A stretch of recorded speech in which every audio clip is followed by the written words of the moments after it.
Exam Hindi official YouTube channel पर आपका स्वागत है। आज हम अपना history practice set previous year question के जर्नी को आगे बढ़ाते हुए छठे सेट पर आते हैं। यह जो क्वेश्चन है यूपीएससी से लेकर बीपीएससी जितने स्टेट पीसीएस है, ग्रुप डी, कहीं पर भी हिस्ट्री का जहाँ पर क्वेश्चन आता है सबके लिए इम्पोर्टेंट है और नेट हिस्ट्री के लिए भी इम्पोर्टेंट है। और यहाँ पर हम जो 25 क्वेश्चन डेली करेंगे वह आप 100 दिनों में जाकर कम से कम 2,500 क्वेश्चन की तैयारी करेंगे। इसके साथ जो एक्सप्लेनेशन आपको मिलेगा इससे कम से कम 5,000 क्वेश्चन का तैयारी हो जाएगा। इस तरह से आप हिस्ट्री के लिए आप कंप्लीट आप 25-25 दिन भी करते हैं तो आपका यह क्वेश्चन सेट जो है आराम से कंप्लीट होगा और इसके साथ टेस्ट भी होगा। आप टेस्ट भी दे रहे हैं और इसका एक्सप्लेनेशन भी पढ़ रहे हैं, तो यह एक कंप्लीट आपका हिस्ट्री का तैयारी क्वेश्चन का हो रहा है। आप बुक पढ़िए, लेकिन पढ़ने के बाद माइंड से निकल जाता है, लेकिन अगर आप इसको कर लेते हैं तो ये आपका लॉन्ग टर्म तक याद रहेगा। तो चलिए इस जर्नी को आगे बढ़ाते हुए टॉपिक पर आते हैं। थोड़ा कहीं बार अगर अटक जाऊं तो उसको रिग्रेट कीजिएगा। चलिए, महात्मा बुद्ध ने अपना प्रथम धर्म चक्र परिवर्तन किस स्थान पर दिया था?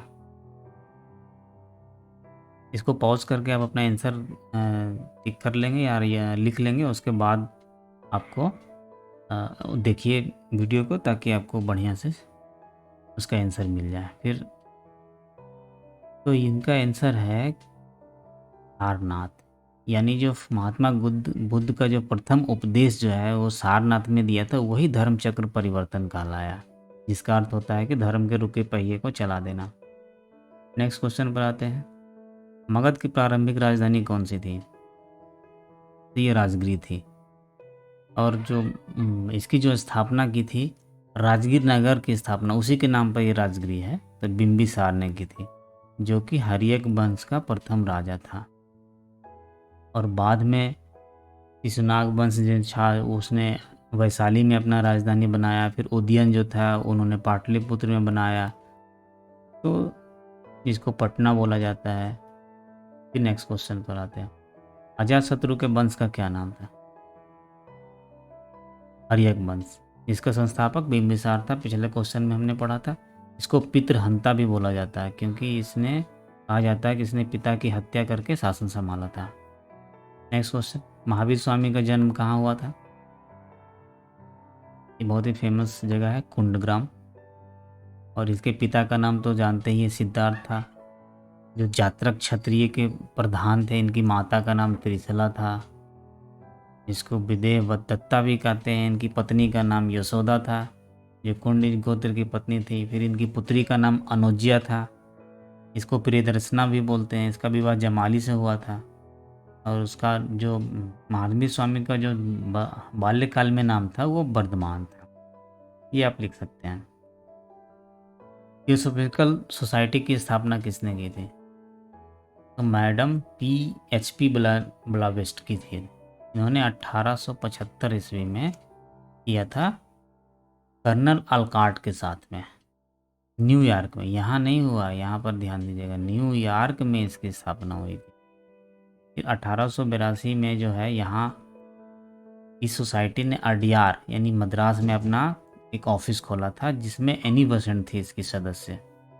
और जो एनी बेसेंट आई थी 1893 ईस्वी में। नेक्स्ट क्वेश्चन पर आते हैं। गांधी इरविन समझौता हुआ था? वर्ष 1931 में हुआ था गांधी इरविन समझौता।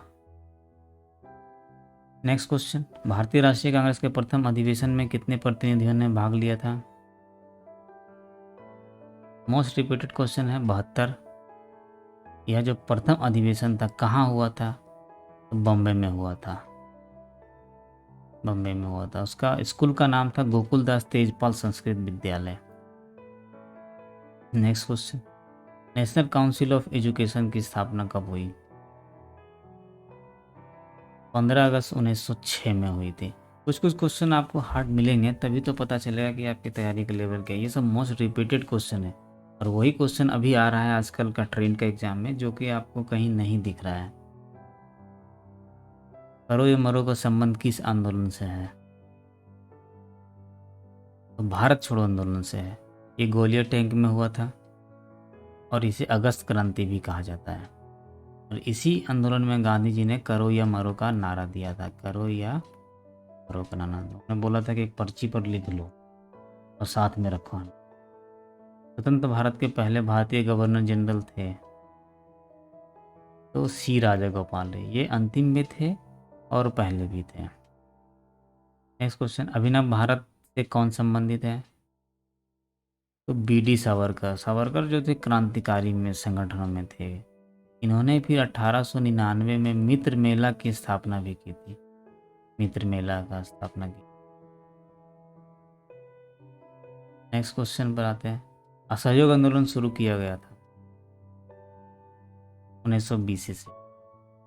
इसका जो पुष्टि थे नागपुर अधिवेशन जो था वहीं से इनकी जो स्टार्ट किया गया था, वहाँ पर निर्णय लेके स्टार्ट किया गया था। और इसका जो लक्ष्य क्या था, स्वराज लक्ष्य जो रखा था उन्होंने स्वराज घोषित करना था। मॉन्टेग्यू चेम्सफोर्ड की रिपोर्ट क्या थी? तो ये भारत सरकार 1919 का आधार बनी थी, उसी को बोला जाता था मॉन्टेग्यू चेम्सफोर्ड रिपोर्ट। और इस समय उत्तरदायी शासन शब्द का प्रयोग किया गया था। पहले नहीं चल रहा था बट अब जो है उत्तरदायी शासन शब्द का प्रयोग किया था। उस समय द्वैध शासन की स्थापना की गई। 1919 ईस्वी में था। केंद्र में पहले द्वैध शासन होता था, लेकिन अब जो है प्रांत में भी द्वैध शासन स्टार्ट हो गया था। शेरे पंजाब के नाम से कौन मशहूर है? आंसर है लाला लाजपत राय।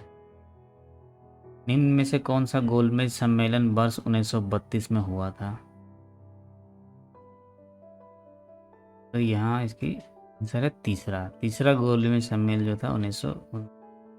3 गोलमेज सम्मेलन हुआ था। पहला जो था नवंबर 1930 से जनवरी, पहला जो था नवंबर 1930 से जनवरी 1931।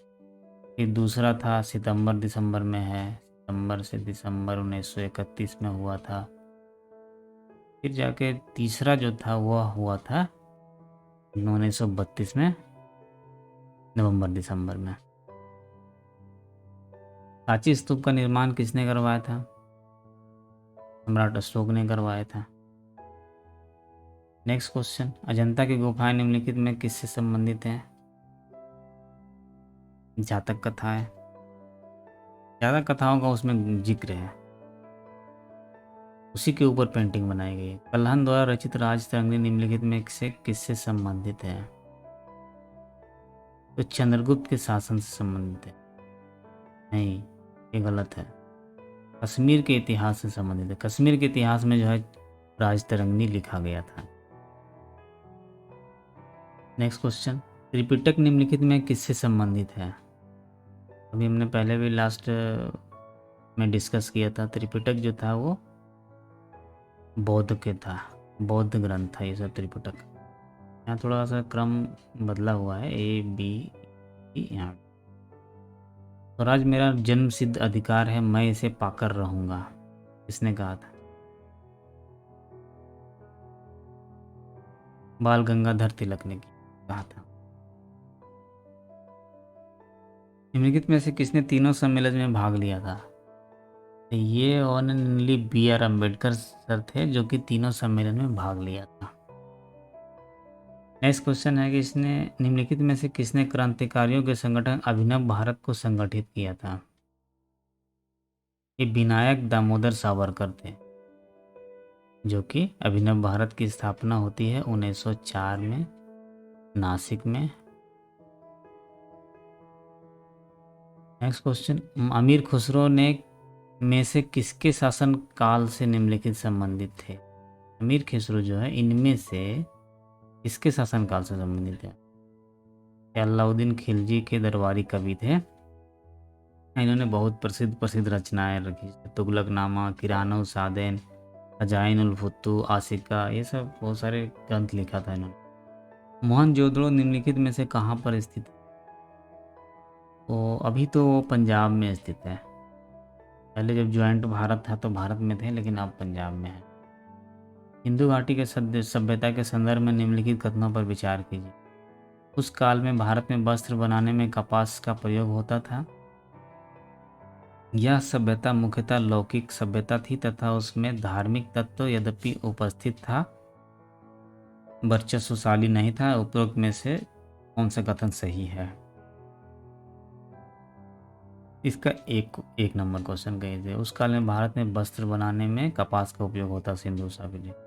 यह जो है सभ्यता मुख्यतः लौकिक सभ्यता थी तथा उसमें धार्मिक तत्व यद्यपि उपस्थित था, वर्चस्वशाली नहीं था। तो यहाँ पर क्यों गलत हुआ ये क्वेश्चन? क्योंकि वहाँ पर धार्मिकता जो थे यहाँ पर उपलब्ध नहीं था, इसलिए गलत हो गया। वहाँ पर लोग प्रतीक का पूजा करते थे, जैसे पेड़ पौधा हो गया, योगी हो गया, वृक्ष हो गया। तो ये सब उस समय धर्म का कोई साक्ष्य नहीं मिला है, इसलिए यह क्वेश्चन गलत हो गया। इसके साथ ही हमारा 25 क्वेश्चन का छठा सेट समाप्त होता है। आपको वीडियो देखने के लिए बहुत बहुत धन्यवाद। अगर आप नए हैं तो आप सब्सक्राइब कर लीजिए ताकि आपको जैसे वीडियो पोस्ट हो आपको मिल जाए और आप इसको तैयार कर लें। इसके साथ ही इसका PDF जो है हमारे वेबसाइट पर जाकर डाउनलोड कीजिए और इसको अच्छी तरह से तैयार करिए।